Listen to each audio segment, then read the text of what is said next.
Txingudi Eskubaloi Kluba orain dela 2 urte pandemiarekin batera sortu zen, bere helburu nagusiak eskubaloian kirolariak hezitzea, bertako baloreak ikastea eta kirolaz disfrutatzea izan da. Klubaren eta bere jardueraz gehiago jakiteko Izaskun Larruskain klubeko presidente ohia eta juntako kidea eta Mikel Carrascosa jokalari eta trenatzailea dugu gurekin. Kaixo bioi. Kaixo. Hasteko, klub bat horrela zerotik hastea eta gainera pandemia garaian normalean zailtasunak baldin baditu horrelako klub bat sortzeak oraindik gehiago, ez? Nola izan da pixkat prozesua? Zuk esan duzun bezala oso zaila. Hasi ginen 2019-2020ko denboraldian, izugarrizko ilusioarekin. Hasi ginen urte horretan senior talde batekin, bera parte hartu zuen talde, urte horretan ez, berandugo sartu zen. Senior talde batekin eta neska seniorrekin ere hasi ginen. Eskola bat egin genuen, eskubaloi eskola, eta gabonak, oraingo garaian, martxoan iritsi zen itzialdia, eta orduan hainbat proiektu bertan bera gelditu ziren. Genuen kampusa, torneo, genuen 1000 gauza buruan, infantil kluba, taldea, inklusiba, dena hor gelditu zen. Hurrengo denboraldian, 2021 ere asmo berdinekin hasi ginen, aldaketa izan zen guregana hurbildu zirela mutil senior gehiago, eta hor ja 2 talde senior sortu genitun, neska senior taldea indartu intzen, neska gehiago etorri ziren, eta jarraitu genuen asmo berdinekin. Binon, pandemia zela eta burbuiak eta olako egoerak ez ziguten utzi infantillak edo gauz horiekin aurrera jarraitzea. Jarraitu genuen horiekin, gu jarraitu dugu asmo berdinekin, eta aurten ja lortu dugu, behingoz, ja badakagu mutila infantil taldea, eta inklusiboakin hasi gara urten ja jardunaldi batzuk antolatuta ditugu, ja taldetxo batekin nahi gara, eta hurrengo denboraldian uste dugu ateko dugula jarraituko dugula berdinekin, indartu nahi dugu infantila neskak ere sortzen bada hobeto, eta inklusibo taldea martxan egongo da.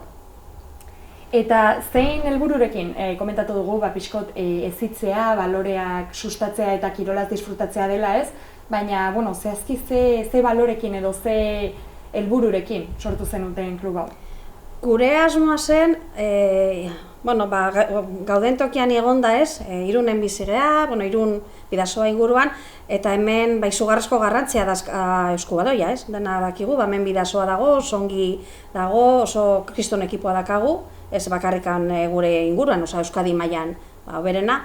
Eta orduan ikusten genuen, gure ustez, beharra zegoela indartzeko gehiago oraindikan eskubaloia.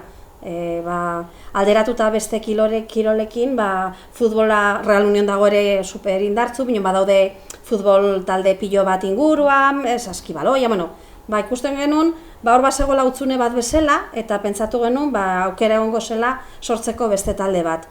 Gure asmoa da talde soziala izatea. Soziala esan nahi dut edozeinek parte hartzeko. Hortik dator ere inklusioaren ideia, ez?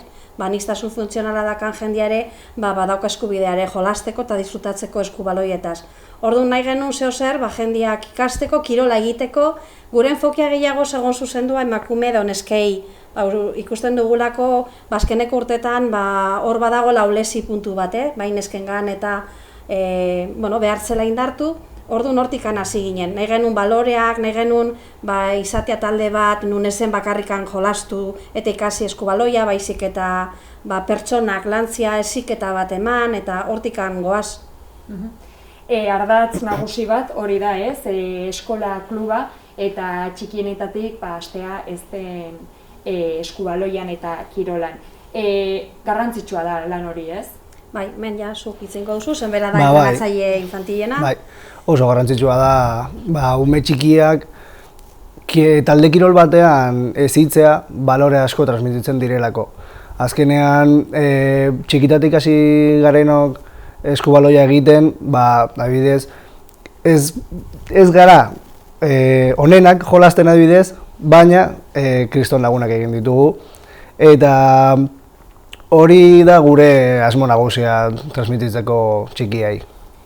Uste dut ere garrantzia ematen diozuela honiz, zu bezala entrenatzaile formakuntzari, ez? Eta zuen taldeko jokalariak formakuntza hori egin eta entrenatzaile izatera ailegatzeko, ez? Nola lortzen duzue hori edo ze baliabide dituzue horretarako? lehen hasteko asmoa daukaten jokalariek hitz egiten dugu juntako kidekin, eta ja hasten gara prozesuan kurtsoak egiteko, talde batean sartzeko, bigarren entrenatzailea, lehenengo entrenatzailea, eta ja hasten gara txikitatik, eta gero ja poliki-poliki juten gara igotzen. Bai hor, gu gure baloren artean eta gure planteamentuan nahi genuen izatea talde bat hurbila. Adibidez, junta oso hurbil dago jokalariak harremana zuzena dakate gurekin, edo zer gauza behar badute badakite nun gauden, igual batzutan gehiegi gaude gainean, baina errealitatea horrela da, eta ikusten nahi gara beraiek ere oso ondo baloratzen dutela hori. Eta orduan, jabetu ginen ere, garrantzia handia zeukala bertako jendiare formatzea nahi basun, gu nahi genuen ideala hori, edo gu nahi genitun balore horiek ere juteko trasladatzen bestei, ez? Orduan, zabaldu genien aukera, jokalari, kuadrilla majo bat, bai neskak eta bai mutilak esan zuten baietz, formakuntza hori jaso dute, titulatetzen ari dira, eta gero ja praktikak eta hori, adibidez Gabonetan egin dugu kampus bat, infantilekin irekia, doainik oso ondo junda, hor parte hartu dute, oso esperientzia polita izan da, inklusibo jardunaldian ere parte hartzen dute beraiek ere, orain formakuntza nahi dugu prestatu beraientzako pixkat hori ere jasotzeko, orduan lotuta dijoa gure proiektua eta formakuntza ere bai, garrantzia handia ematen ari gara, oso jokalari zoragarria ditugu, zen denetarako prest daude, orduan taldea, eta nahi dugun giroa da pixka denak egotea denekin, eta formakuntza bat behar da horretako, eta jasotzen ari dira. Bertze ardatz nagusietako bat, aipatu duzuen bezala, emakumeen taldea da. Uste dut Irunen eskubaloian emakume talde bakarra dela zen klubekoa, ez? Bai. Nola lortu duzue hori? Bira, hori horrela hasi ginen. Gu berez juntan gaudenak era guraso talde bat bere garaian, berak esan du bezala, gure seme-alabak, semea gehiengoan. Jolasten zuten bidasoan, mundu horretan ginen, eta ikusten genitun, genuen beste gauz batzuk buruan, edo betiko elkartzen zarela eta azten zarela hitz egiten. Gure gana hurbildu ziren, neska batzuk, talde bat, aipatuz, beraiek bazekitela, urrengo denboraldian etzela egongo nesken taldea bidasoan, eta nahi zutela, eta orduan, gu lehenengo ingenien luzatu, izan zuen, galdetu, prestatu abertzen bat zareten, atetzen den talde bat, eta luzatu hori ere hitz egin bidasoako taldearekin, eta igual beraiek jakinez badagoela talde bat, aurrera jotzen dute zuekin. Hasi ziren beraien artean hitz egiten, esan ziguten segolako puru bat, harremanetan jarri ziren bidasoaekin, eta beraiek ikusi zuten, zela momentua, egia zen talde txikitxo bazen, baina aurrera juteko. Hori egin ondoren gure gana etorri ziren, eta guk esan genuen, zuek pres bazaudete gurekin hasteko, eta guk genuen asmori, aurrera joko dugu, eta hasiko gera zuekin. Hortikan aste batzutara, etorri zen ordun mutil talde batek ere asmo berdinarekin. Hurbildu ziren gure gana, eta esan zuten, entzun dugu, imar dezutela nesken taldea sortu, eta guk ere nahiko genuke. Eta orduan horregatikan abiatu ginen bi talde horiekin. Lehenengo urtean eskana gogorra izan zen, gutxi zirelako, orduan ez zeukaten astirik kanbioak egiteko, baten bat kanpoan bazegon edo ez bazegon ongi, urte gogorra izan zen, zentzu horretan, baina lortu genuen taldea egitea, ekipo bat egin zen. Eta orduan urrengo denboraldian indartu intzen, neska gehiago etorri ziren, formakuntza gehiago jaso dute, orduan hortikan ikusi dugu indartu dela, orain giroa oso ona da, taldea da oso jatorra, formakuntzare jaso dute, taldean jungara handitzen eta sartu dugu fisio bat, dakago entrenatzaile personal bat ere talde, hortan ere kontemplatu dugu desberdina dela enfokatzea eskubaloia emakumekin edo gizonen taldean, hainbat ezaugarri fisikoengatikan, belaunak edo eta bar, eta hortikan goaz eta erantzuna oso polita eta oso egokia izaten nahi da, eta gu oso jarraitu nahi dugu horrekin, jarraitu nahi dugu eta uste dugu lortu behar deguna dela azpitikan, gu alrebez alderantzi zein dugu, hasi gara etxea goitikan, eta baina hasi behar gara bekoa eginez. Baina, hortan gaude eta uste dugu lortuko dugula ere bai, eta aprobetsatuz, animatzen dut eskualdeko neske guztiei, zen batzut igual pentsatzen dute, edo ez direzta planteatu eskubaloira jolastea, etortzeko eta probatzeko. Aste Santuan ere ingo dugu kampusa, irekia, orduan etortzeko probatzeak ez dute zer galtzen, eta ikusiko dute igual espero ez duten zerbait dela gustokoa dutela, eta ongi pasateaz aparte zerbait ikasiko dutela. Aurkitu dituzue zenbait zailtasun bereziak edo nesken taldea sortzeko edo zailtasunak izan dituzue kluban orokorrean, baina igual nesken taldea sortzeko edo hori aurrera eramateko zailtasun bereziak aurkitu dituzue? Zailtasun bereziena da, adin batetikan aurrera edo neskak kirola gutxi goiten dutela, eta ez bakarrikan eskubaloia. Nahiko orokorra da, nik esango nuke orain igual aldea dagoela animatzen ari direla gehiago igual futbolera neskak, eta hori oso ona da. Neskak animatu behar dire edo zein kiroletan, berdin zait eskubaloia, futbol edo saskibaloia. Baina bai badago, eta ez da bakarrikan gure inguruan gertatzen, nahiko orokorra da, adin batetikan aurrera, juten direla usten, igual gehiago egiten dute dantza, esan dut baile dolako gauzekin hor bideratuta dagoela, ez? Nik uste dut ere eragina daukala ere bai gauden gizartean eta zerreri ematen digun ere garrantzia eta beraiek ere hori bizi dute eta sare sozialetan eta horrela gaur egun indar handia dakate holako gauzak. Orduan horren ondorioz eta hainbat gauzan ondorioz igual askok ere ez dire planteatu bere burua edo ez dut ikusten bere burua kirol bat eginez. Behar ditugu erreferente femeninoak eta hori indartzen deneinean neskakera animatuko dira, lehen ez ziren eta orain gero eta gehiago daude. Futbolean gaur egun beste pixo badauka futbola, emakumeen futbola, eta horregatikan gero eta gehiago apuntatzen dira. Bera hor dakagu ere bai, hori ere sumatzen da, baina beharko genuke referente femenino gehiago, hemen ere atletismon Teresa dakagu, eta nik suposatzen dut baten sumatuko zutela. Referente femeninoak badira kirolan, neskak jungo dira animatzen, orduan hori bultzatu behar dugu, eta edozein neska lortu dezake horrela iristea. Eta hori behar dugu beraiei bailarazi, beraiei jabetzeko horretaz eta probatzeko eta animatzeko. Gainera talde bada, ez da banakako kirola, eta horrek baditu onur asko.